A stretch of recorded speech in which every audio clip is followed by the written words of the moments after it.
সংগ্রামী সাথী ও বন্ধুগণ, আমি আপনাদের জেলার সন্তান। আমার বাসা ঝিনাইদহ সদরের মুরাইদহ গ্রামে। আমি ধন্য যে আজকে এখানে ঝিনাইদহর লাখো মানুষ হাজির হয়েছে। এটি গণ অধিকার পরিষদের জন্য একটি গর্বের বিষয়। আমি ঝিনাইদহের সন্তান হিসেবে আজকে গর্ববোধ করছি। এই উজির স্কুল মাঠে লাখো জনতা গণ অধিকার পরিষদের আহ্বানের সাড়া দিয়ে আজকে সমবেত হয়েছে। সংগ্রামী সাথী ও বন্ধুগণ, আজকে এখানে উপস্থিত হয়েছে গণ অধিকার পরিষদের সংগ্রামী সভাপতি ডাকসুর সাবেক ভিপি জননেতা নুরুল হক নূর। আমার সাথে আছেন ঝিনাইদহ জেলার আহ্বায়ক প্রভাষক সাখাওয়াত হোসেন এবং আমাদের সাধারণ সম্পাদক রাজন ভাই সহ ঝিনাইদহ জেলার সকল নেতৃবৃন্দকে ধন্যবাদ জানাচ্ছি যে তারা এরকম একটি চমৎকার আয়োজন করেছে। প্রিয় ঝিনাইদহবাসী, আমরা দেখেছি আওয়ামী লীগের আমলে কিভাবে আপনাদেরকে দমন করা হয়েছে, কিভাবে নিপীড়ন করা হয়েছে, কিভাবে শাসন করা হয়েছে।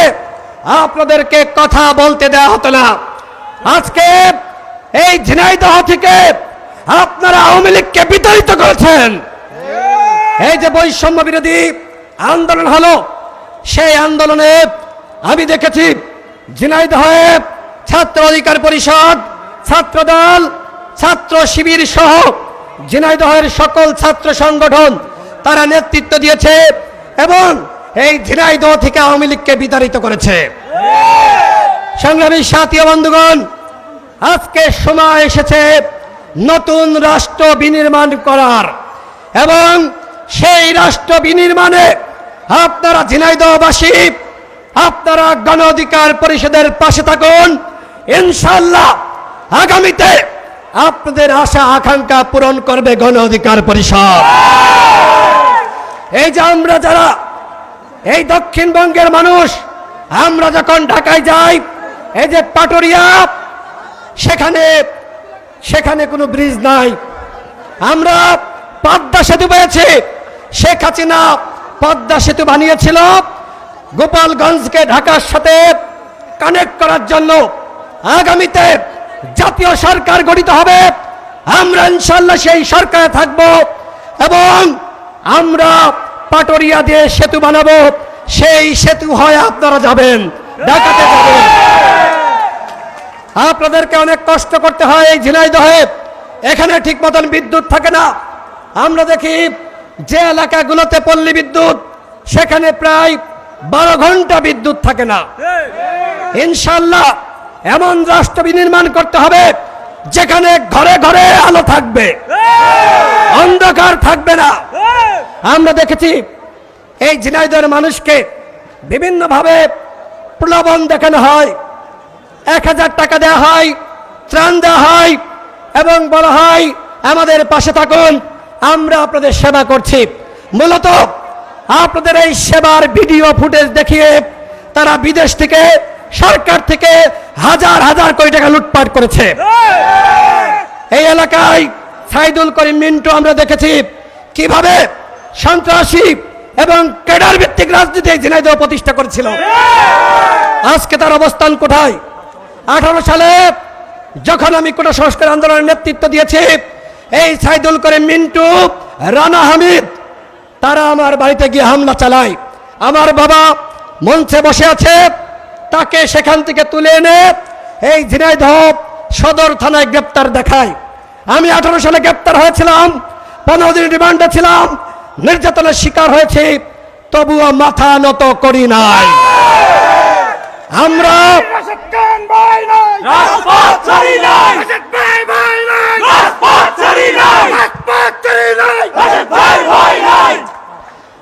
আমাদের মাথা নত করার কোনো ইতিহাস নাই।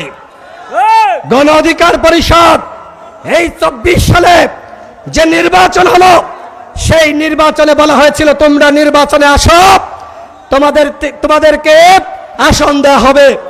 আমরা বলেছি আমরা আন্দোলন সংগ্রাম চালিয়ে যাচ্ছি, জনগণ আমাদেরকে ভালোবাসে, তোমাদের আসনের মুখে আমরা লাথি মারি। আজকে এটি প্রমাণিত হয়েছে। এই ঝিনাইদহ জেলায় হাজারো মানুষ, লাখো মানুষ উপস্থিত হয়েছে।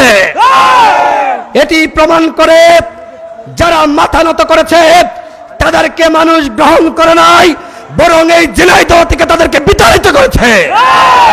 সংগ্রামী সাথী বন্ধুগণ, আমাদের সংগ্রামী সভাপতি নুরুল হক নূর এই গণ অভ্যুত্থানের অন্যতম নায়ক। তিনি এই গণ অভ্যুত্থানের সময় গ্রেপ্তার হয়েছিলেন। তিনি গ্রেপ্তার হওয়ার পরে 10 দিন রিমান্ডে নির্যাতনে ছিলেন। নির্যাতনের পরে যখন তাকে কোর্টে তোলা হয়, তিনি পুলিশের হাতে থাকা অবস্থায়, হাতে হ্যান্ডকাপ, সেই সময় তিনি বলেছিলেন এই সরকারের 90% পতন হয়ে গেছে, 10% ধাক্কা দাও। আপনারা ঝিনাইদহের মানুষ 10% ধাক্কা দিয়েছেন এবং এই ঝিনাইদহ থেকে আওয়ামী লীগকে বিতাড়িত করেছেন। আমাদের মাঝে গণ অভ্যুত্থানের অন্যতম মহানায়ক এখানে উপস্থিত হয়েছে। ঝিনাইদহবাসীর পক্ষ থেকে আমরা জননেতা নুরুল হক নূরকে লাল গোলাপের শুভেচ্ছা জানাই। সংগ্রামী সাথী ও বন্ধুগণ, সময় সংক্ষিপ্ত, আপনাদের সাথে দেখা হবে, কথা হবে। আমি আপনাদের প্রত্যেকটা উপজেলায় যাব। গণ অধিকার পরিষদের প্রথম প্রোগ্রাম। আমি এই 7 বছর রাজনীতি করছি। আমরা ছাত্র সংগঠন থেকে গণ অধিকার পরিষদ গঠন করেছি। এখনো পর্যন্ত ঝিনাইদহের কোনো সমাবেশ, কোনো প্রোগ্রামে আমি আসি নাই। আমার স্বপ্ন ছিল এমন একটি প্রোগ্রামে আমি হাজির হব যে প্রোগ্রামে লাখো জনতা উপস্থিত হবে। এজন্য এই 7 বছর ধরে আমাদেরকে শ্রম দিতে হয়েছে। প্রত্যেকটা ইউনিয়ন, প্রত্যেকটা উপজেলা এবং প্রত্যেকটা ওয়ার্ডে আমরা সংগঠিত করেছি। আজকে আপনারা এখানে উপস্থিত হয়েছেন। আমরা আপনাদেরকে সাথে নিয়ে আগামী রাষ্ট্র বিনির্মাণ করতে চাই। সংগ্রামী সাথী ও বন্ধুগণ, এখন রাষ্ট্র সংস্কারের কথা আসছে। এই যে অন্তর্বর্তীকালীন সরকার, এই সরকার আমাদের সরকার। এই সরকারকে আন্দোলন সংগ্রামের মাধ্যমে আমরা বসিয়েছি। যে গণ অভ্যুত্থান, এই গণ অভ্যুত্থানের বীজ আমরা 18 সালে বপন করেছিলাম। 18 সালের কোনো সংস্কার না হলে 24 সালের গণ অভ্যুত্থান হতো না। সেই 18 সাল থেকে 24 সাল পর্যন্ত আমরা সংগ্রাম চালিয়ে গিয়েছি এবং সেই সংগ্রামের ফসল একটি সফল গণ অভ্যুত্থান এবং অন্তর্বর্তীকালীন সরকার। এবং এই ঝিনাইদহতে আমাদের মামুন ছাত্র অধিকার পরিষদের সভাপতি, হোরাইরা ছাত্র অধিকার পরিষদের নেতা, রিহান ছাত্র অধিকার পরিষদের নেতা, সকলে তাদেরকে আপনারা চিনেন। তারা এখানে ছাত্র জনতাকে সংগঠিত করেছে এবং এই অঞ্চলে নেতৃত্ব দিয়েছে। তাদের আহ্বানে সাড়া দিয়ে আজকে আপনারা এখানে এসেছেন। আমাদের সাখাওয়াত ভাই, রাজন ভাই সহ নাসির ভাই, হালিম ভাই তাদের আহ্বানে সাড়া দিয়ে এখানে এসেছেন। এটি প্রমাণ করে গণ অধিকার পরিষদ বাংলাদেশের ভবিষ্যৎ। গণ অধিকার পরিষদ বাংলাদেশের ভবিষ্যৎ, বাংলাদেশের ভবিষ্যৎ, গণ অধিকার পরিষদ আগামীর ভবিষ্যৎ, গণ অধিকার পরিষদ। আমার পরে আমাদের সভাপতি বক্তব্য রাখবে। আমি বক্তব্য শেষ করার আগে বলতে চাই, আগামীতে নির্বাচন হবে। সেই নির্বাচনে ঝিনাইদহ থেকে অনেকে এমপি ইলেকশন করবে। আপনাদের প্রতি আহ্বান রাখবো, টাকার কাছে বিক্রি হবেন না। যারা সত্য ন্যায়ের পথে ছিল, যারা গণতন্ত্রের পক্ষে ছিল, যারা সংগ্রাম করেছে, যারা রক্ত দিয়েছে, যাদেরকে সারা দেশের মানুষ চিনে জানে ভালোবাসে, যারা এই অভ্যুত্থানে ভূমিকা রেখেছে, তাদেরকে আপনারা ঝিনাইদহ থেকে এমপি মন্ত্রী বানাবেন। আমি বলবো না আমাকে এমপি মন্ত্রী বানাবেন, আমি বলবো যোগ্য মানুষকে ভোট দিয়ে নির্বাচিত করবেন, তাহলে আপনারা প্রতারিত হবেন না। এই যে 53 বছর, এই 53 বছরে আপনারা প্রতারিত হয়েছেন। এই ঝিনাইদহ থেকে, এমনকি এই খুলনা অঞ্চল থেকে একজনও বড় মাপের জাতীয় নেতা বের হতে পারে নাই। যে কারণে আমরা এই খুলনা বিভাগের মানুষ এখনো পর্যন্ত পিছিয়ে রয়েছে। আমরা এখনো পর্যন্ত অবহেলিত। আমরা কথা দিচ্ছি, গণ অধিকার পরিষদ আগামীতে 300 আসনে নির্বাচন করবে, ট্রাক প্রতীকে নির্বাচন করবে। আপনারা যদি এই তারুণ্যের দল গণ অধিকার পরিষদের পাশে থাকুন, গণ অধিকার পরিষদ যদি রাষ্ট্র ক্ষমতায় যায়, ইনশাআল্লাহ আপনাদের আশা আকাঙ্ক্ষা পূরণ করা হবে, আপনাদেরকে মর্যাদা নিশ্চিত করা হবে। আপনারা ভালো থাকবেন। আমরা মিথ্যা ওয়াদা দিতে চাই না, আমরা এমন রাজনীতি করি আমাদের কাছে প্রত্যেকে যেতে পারবেন, তার মনের কথা বলতে পারবেন। সর্বশেষ বলবো, এই ঝিনাইদহের চিকিৎসা ব্যবস্থা অত্যন্ত নাজুক। একটি সদর হাসপাতাল রয়েছে, সেখানে লিফট নাই, ঠিক মতন ডাক্তাররা বসে না। বিভিন্ন জায়গায় প্রাইভেট হাসপাতাল, সেখানে বেশি সেখানে ভিজিট না হয়। আপনাদেরকে বলতে চাই, আগামীতে গণ অধিকার পরিষদের প্রার্থী ঝিনাইদহ থেকে নির্বাচিত হলে এখানে নতুন ভাবে উন্নত মানের হাসপাতাল করা হবে।